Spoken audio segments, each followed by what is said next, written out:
और सुबह 6 बजे से वो फिर से तत्पर हो जाते हैं। पूरे उत्तर प्रदेश को सुव्यवस्थित बनाने के लिए उन्होंने तमाम उपाय किए हैं। अभी माननीय राज्यपाल जी की अध्यक्षता में विपक्षी दलों की बैठक हुई। ये अलग बात है कि कांग्रेस और बहुजन समाज पार्टी के ही प्रतिनिधि आए उस पर, उसमें समाजवादी पार्टी के लोग शामिल नहीं हुए थे, होना चाहिए था। लेकिन उसके बाद मुख्यमंत्री जी ने सारे मंत्रियों की बैठक ली।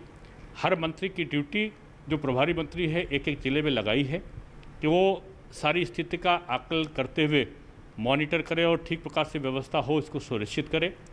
साथ में जो जहाँ पे आवश्यकता है सहायता बढ़ाने की, वहाँ पे सहायता बढ़ाने का भी कोशिश किया गया है। आपने लखनऊ का उदाहरण दिया, तो लखनऊ में ही अभी तक 2300 बेड हमारे पास में है। लेकिन पिछले दिनों जो घटनाएं घटी है, जैसे पिछले 24 घंटे में अगर हम देखें तो सुबह 6 बजे तक का 5293 केस एक दिन में आ गए, जबकि पूरे उत्तर प्रदेश में कुल 78 केस हमारे 21 मार्च तक रह गए थे। 21 मार्च के बाद अगर देखें तो 10-15 दिनों में अचानक इसमें वृद्धि हुई और इसमें कह सकते हैं कि 14 दिनों में 27,000 के आसपास संक्रमित केस आए, पेशेंट यहाँ पर बढ़े। तो उससे सामना कैसे किया जाए?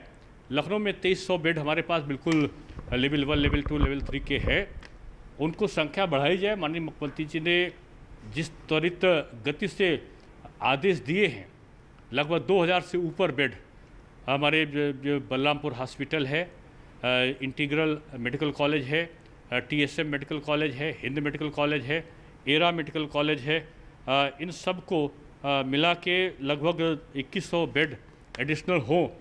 सरकार ने कहा है, कुछ लोगों ने इक्विपमेंट्स मांगे हैं, उनके लिए 1000 के आसपास वेंटिलेटर हमारे गाजियाबाद और नोएडा से चल चुके हैं, वो पहुंचने वाले हैं।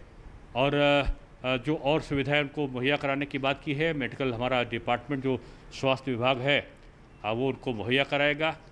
सौदागृहों पर भी अगर देखें तो 24 घंटे के अथक परिश्रम में ही कई नए चौतरे वहाँ पे सौदा के लिए निर्मित किए जा चुके हैं, चाहे वो गुलदाला घाट हो, चाहे भैंसा कुंड हो। लकड़ी पर्याप्त मात्रा में उपलब्ध कराई गई है।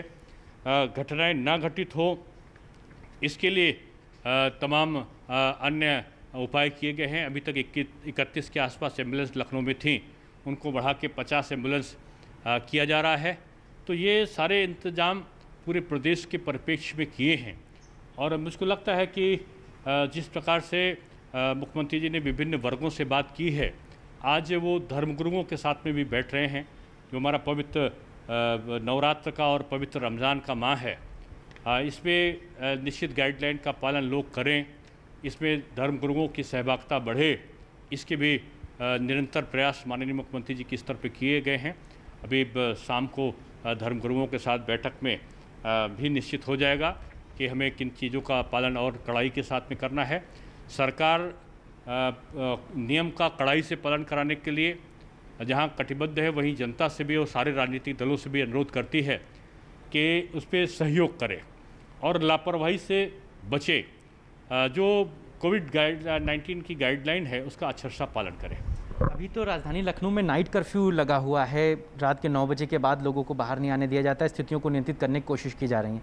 लेकिन जिस तेज़ी के साथ मरीज़ बढ़ रहे हैं, क्या दिन के कर्फ्यू को भी लगाया जा सकता है? लोगों के मन में एक ये भी शंका है और वो सरकार से भी अनुरोध कर रहे हैं कि अगर लॉकडाउन की कंडीशन बनती है तो कर दिया जाए, क्योंकि आंकड़े जो हैं वो तेज़ी से बढ़ रहे हैं। मैंने कहा कि उन पर नियंत्रण बनाने के सारे उपाय सरकार कर रही है। पिछली बार जो लॉकडाउन लगाया गया था, उसका मूल कारण था कि हमारे पास सुविधाओं का अभाव शुरुआत में था। लेकिन माननीय मुख्यमंत्री जी के कुशल नेतृत्व में जिस तेज़ी के साथ में हमने इंतजाम, प्रथम लहर जब आई यानी 2 मार्च 2020 के बाद से, तो हमने जितने आज 1,50,000 से अधिक डेडिकेटेड बेड्स हमारे पास में हैं, सारे हॉस्पिटल हमारे संचालित हैं, कोरोना वॉरियर्स हमारे तैयार हैं, मेडिकल के इक्विपमेंट्स हमारे तैयार हैं, तो विभिन्न प्रकार की सुविधाएं हमारे पास में हैं। हमने नई, जैसे हमने जो है इसके टेली कंसल्टेशन ई-संजीवनी के माध्यम से हमने किया है। कल ही 5000 लोगों ने लखनऊ में केवल परामर्श प्राप्त किया है टेलीफोन के माध्यम से। हमने जो फोकस सैम्पलिंग है उसको शुरू किया है।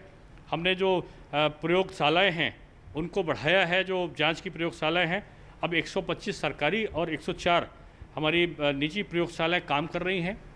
निजी क्षेत्रों में पहले आपके माध्यम से मैं स्पष्ट कर दूं कि जांच पे कोई प्रतिबंध नहीं है।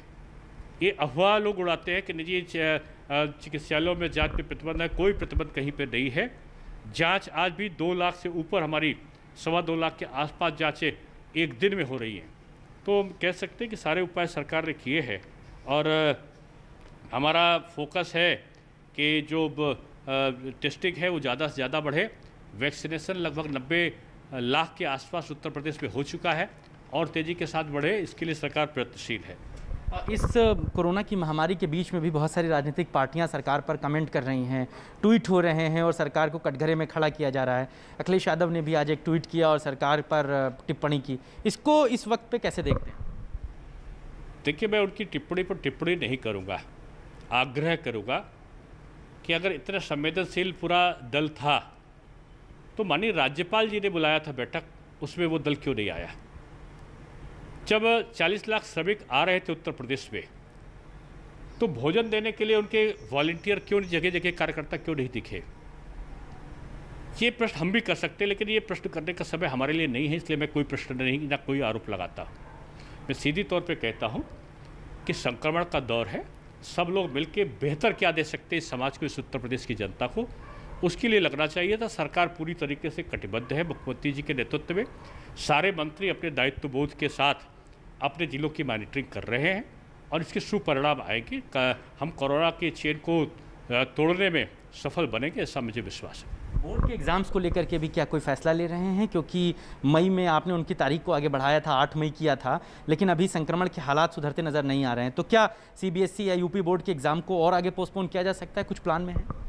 देखिए, CBSE बोर्ड जो दिल्ली बोर्ड है, उस पर निर्णय केंद्र सरकार को लेना है। उस समय परीक्षण के बाद उस पर निर्णय लेगी। 24 अप्रैल से जो हमारी परीक्षाएं थी उनको हमने 8 मई से किया है। जो हाई स्कूल इंटरमीडिएट बोर्ड की, जो प्रयागराज माध्यमिक शिक्षा बोर्ड की परीक्षाएं हैं, जो परीक्षक उसमें बैठेंगे, उनकी कोविड जांच हो, उनका वैक्सीनेशन हो जो 45 साल से ऊपर है, और जो परीक्षार्थी बैठने वाले हैं उनकी भी कोविड जांच हो सके, इनकी कोशिश हम लोग कर रहे हैं। और हमारा पूरा प्रयत्न है कि सभी जिलों में तब तक हम सुव्यवस्था बना सके जिससे कोरोना का संक्रमण पे हम अंकुश रख पाए। बात करने के लिए शुक्रिया। दिनेश शर्मा जी हमारे साथ थे और वो साफ तौर से कह रहे हैं कि कोरोना के संक्रमण काल में सरकार तेजी के साथ काम कर रही है। प्रदेश की जनता को किसी भी तरह की कोई समस्या ना हो, इसके लिए हर भरसक प्रयास किए जा रहे हैं। साथ ही साथ जिन शहरों में तेजी के साथ संक्रमण के मामले बढ़ रहे हैं, हालांकि वहां पर नाइट कर्फ्यू लगा हुआ है, लेकिन अभी पूर्णतः लॉकडाउन जैसा कोई भी फैसला सरकार नहीं ले रही है। इसलिए किसी भी तरह की भ्रामक खबरों में सोशल मीडिया के जरिए लोग कतई ना फंसें। कैमरा पर्सन उपेंद्र के साथ मोहम्मद शबाब, न्यूज़ 18 लखनऊ। तो अफवाहों पर ध्यान ना दें। उत्तर प्रदेश में बेड की संख्या पर्याप्त है, जांच केंद्र बढ़ाए गए हैं, कोविड कंट्रोल के लिए कड़े इंतजाम हो रहे हैं। धर्मगुरुओं से भी आज मुख्यमंत्री बातचीत करेंगे। नवरात्र और रमजान का ये पवित्र महीना है, तो ऐसे में बहुत जरूरी है कि त्योहारों की सेलिब्रेशन के समय भी आप इस बात का ध्यान रखें कि कोरोना संक्रमण लगातार बढ़ रहा है और जिंदा रहेंगे तो त्योहार मना लेंगे। और इसीलिए इस वक्त सबसे जरूरी है संक्रमण की इस नई चेन को तोड़ना। मास्क लगा के रखें, कोविड गाइडलाइन का पालन करें, ये सरकार सुनिश्चित कर रही है।